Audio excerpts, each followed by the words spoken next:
What's shaking, my friends? Welcome back to the channel. My name is Shay. Today is the start of October reading vlogs. It is October 1. It is the start of a brand new month, spooky season, and I am so excited. I am doing a challenge for my book club this month, and prompts dropped yesterday. And we couldn't start reading till midnight, but they dropped yesterday, and I am very anxious about these prompts because the first ones that dropped were very hard. So I had a list of 25 books roundabout where things could kind of fit, where I could hopefully fit some of those books in the prompts, and that did not work out for me. So I had to kind of go off of my TBR, which is a great thing for me. I'm starting out the month great for the TBR. But I did own a book that did fit the prompts because I'm trying to read books that I own. And that's going to be Near the Bone by Christina Henry. So this could definitely fit Bookathon, I think, TBR Vet, because this book has been in my TBR for quite a while. I've owned it for quite a while. So it definitely could fit that prompt. But this is my first foray into Christina Henry. She does a lot of horror fairy tale retellings, which I have not read, but this is not that. This was released, I think, in 2021, and it follows this married couple who live in this secluded cabin in the mountains, and there's some kind of beast. I will tell you that things are not what they seem, because there is a very trigger warning for physical, emotional abuse in this book. Obviously, our wife main character is being abused by her husband. Now, there is a beast in here. They don't know what this beast is or why it's around.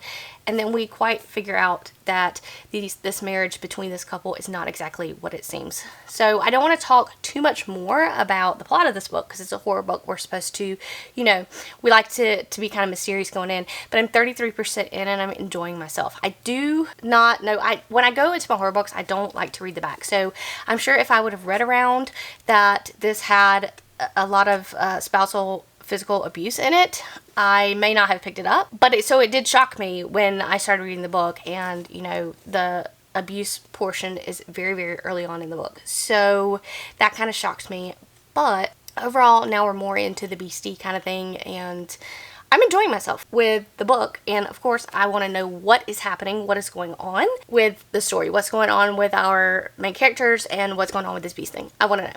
And so I am enjoying myself, and I will check back in when I get a little further in. I'm hoping to finish this book today. Okay, so it's Monday, October the 2nd, and I did, in fact, finish Near the Bone by Christina Henry last night. So let me go ahead and tell you my final thoughts. I overall think that this was a great horror story. Again, trigger warnings for domestic abuse, violence, that kind of thing. There is, of course, gore in here because it's a horror book. I do want to say that if you don't like open-ended things, then you probably won't care for this. I'm going to go ahead and give this one 3 stars, and the reason for that is, again, I'm one that doesn't really like ambiguous endings. I really would have liked a little bit more explanation, but given that things are horror stories, I could understand why people wouldn't like this. But I could also understand why, a lot of horror stories do that, because everything's left up to your own interpretation. But I enjoyed that. And then I picked another prompt, which was orange on the cover. Like 50% of the cover had to be orange. And so it fit the next Dresden book I have, which is Skin Game, I think is what it's called. Yes, so I'm about 30% in, which is how much I got in to that while I was driving home from work, my lunch break at work, and a little bit last night. And it's Dresden. I feel like, at this point, at this point, I don't feel like it's surprising me in any kind of way. A Dresden book is a Dresden book, but I'm still enjoying myself and hope to continue to enjoy myself. And hopefully, I'm going to get off here now as my dog and choose her bone. But hopefully, I will make some good progress still tonight, read a little bit tonight, and hopefully finish tomorrow, and I'll check back in. Excuse me for how I'm looking. But I finished Skin Game by Jen Butcher, and I think the only books I have now left are Peace Talks and Battle whatever the last 2 months are. So I have 2 more in the Dresden world to go before, you know, and then I'll be the one waiting for a new book to come out. It's a Dresden book. I don't know what else to say. I gave it 4 stars. I overall really enjoy the way the plot is going. I still enjoy Dresden as a character. I know some people get really annoyed by him, but I don't. I like him. Then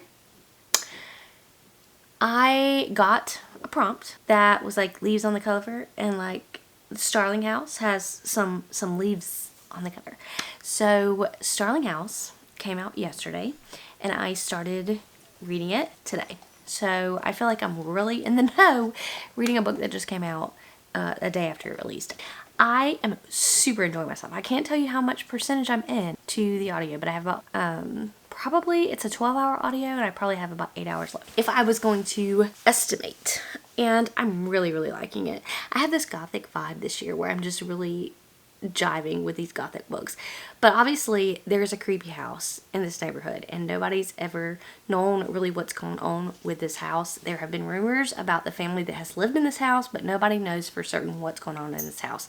There is a man that lives in the house, and the girl we're following, of course, she has a really hardship story and she has a past where she's just obsessed with this house, but she doesn't know what's going on. And it's kind of her exploration of this house and how she comes to be a part of this house that she has been obsessed with. And obviously there may be some paranormal things happening. Like, is the house alive? We don't know. We don't know. It's kind of a creepy, very creepy atmosphere. And I am here for it. And I'm going to continue to read it, hoping to finish it in the next couple of days. But it's shaping up to be a very good story because I'm really liking our main character. And I'm just, again, I'm liking the spooky eeriness of it. We are getting her perspective and we are getting some chapters from the man that lives in the Starling House. So it's very interesting so far. I would highly recommend it so far, but I haven't finished it. So I will hold off on saying go out and buy it, but I'll check in later. Let me go get to reading. Also, though, I am watching Suits. I am on season 4. I have binged Suits. Why haven't I finished books? Because I've been watching Suits. That is what I have been doing. And I'm just enjoying my time. Why didn't I watch this when it was on TV? I don't know. But now that it's on Netflix, here I am binging it. So that's what I'm watching. I'm watching Suits and enjoying my time. And I'm reading Starling House and enjoying my time. Alright, I will check in later.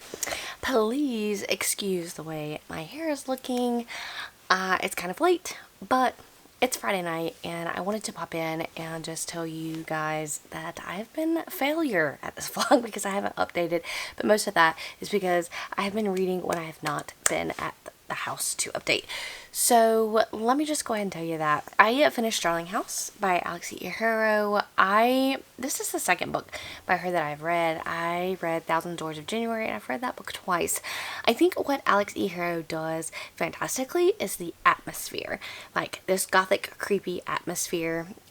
This is the perfect fall read. I waffled between a 4.5 and a 5 star. If I gave half stars, I would do 4.5, but I wound up rounding it down to 4. There were a couple of things in the story that kind of bothered me towards the end, but overall I really think the atmosphere was great, the characters were great, the creepy house was great, the beast creatures great, the mystery fantastic. So I honestly really love this. I think a lot of people will like this for its fall vibes, and I would highly recommend it if you like gothic stories. So coming off of that, I really didn't know what I wanted to read next. I really was a conundrum. I just could not figure it out. But I wound up picking up Gardens of the Cursed by Katie Rose Poole. I was waffling on it because I have not had the best luck with YA fantasies. And I've mostly switched to reading adult fantasy, but I really love this cover and it keeps calling to me. And honestly, I'm glad I picked it up because it continues to also have that fall spooky vibe to it as we're following this girl. And she is a curse breaker, so you can put curses on people and then you have to hire a curse breaker to break that curse. And so that's what her job is. She goes and breaks that curse. She used to be somebody in this town and now she lives in the marshes and she is a nobody. She's also interested in solving the mystery of what happened to her mother, who has gone missing. This is an enemies to lovers romance story where this guy who's in the the high-ups chain, is going to hire her to break his curse. And they don't like each other. They used to be friends. And then when she kind of moved down to the lower class, they were not friends anymore. And so, enemies to lovers with very spooky mystery vibes going on and with some fantasy. And so I think it's the right vibe for the month that I'm getting. But I'm not quite sure. I'm not very far in. I'm like 2 hours into the audiobook. It's like a 13-hour audiobook. I'm not far in at all, but I'm getting very spooky vibes. I'm getting good vibes out of it. There have been some kind of clunky dialogue, more so that I would call YA dialogue, which is fine because it's a YA book. But I'm enjoying the vibes so far, and I will check back in when I know more about what's going on in the story. Okay, so I have about 3 hours left of Garden of the Cursed, and I'm enjoying myself, and I feel like a little kid because I guess I haven't read a romance that I jived with in a long time, and I'm jiving with this one. We're still trying to figure out who has cursed our main male character and what happened to our female main character's mother. So 2 mysteries we're trying to solve. We have this fake dating or romantic relationship, enemies to lovers kind of thing between a higher up guy, lower class girl. I'm enjoying it.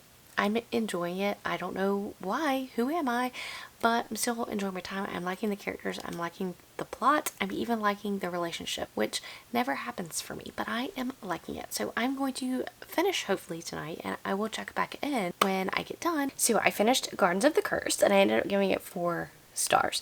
It's just one of those popcorn reads where you're like, oh my gosh, I really just want to know what happens next. It's going to be Duology. The next one comes out in June of 2024. I'm not quite sure, but I did look at the cover and it's hideous. How can you have such a gorgeous cover for book number 1 and then not a very good cover for book number 2? I'm not a fan of people on the cover in general, but like the first cover, the Gardens of the Cursed cover, looks just cool, and then the second one does not. But regardless, I ended up really enjoying it. I liked where the story led. I liked the romance. It really put me in a romancy mood. So that means this vlog is over, and I feel pretty good because I read 4 books in this vlog.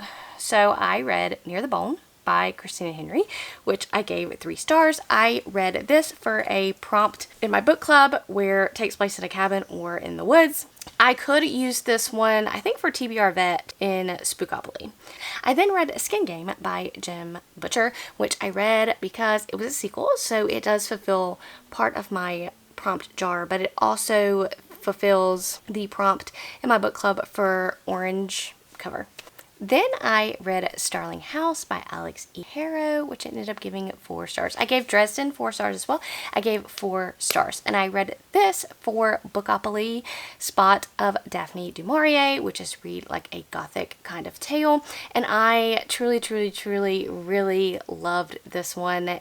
And I also used it in my book club for leaves on the cover. I then lastly read Gardens of the Cursed by Katie Rose Poole, and it will not be the last thing I read by Katie Rose Poole, and I gave it 4 stars. I read this one for number 1, I pulled it out of my jar, my new releases jar, so that's 2 that I fulfilled out of my jars, and I also read it for my book club prompt of read a book that was published in 2020 or later. I probably can fit some of these things on the Spookopoly rolls, but I am not sure about that.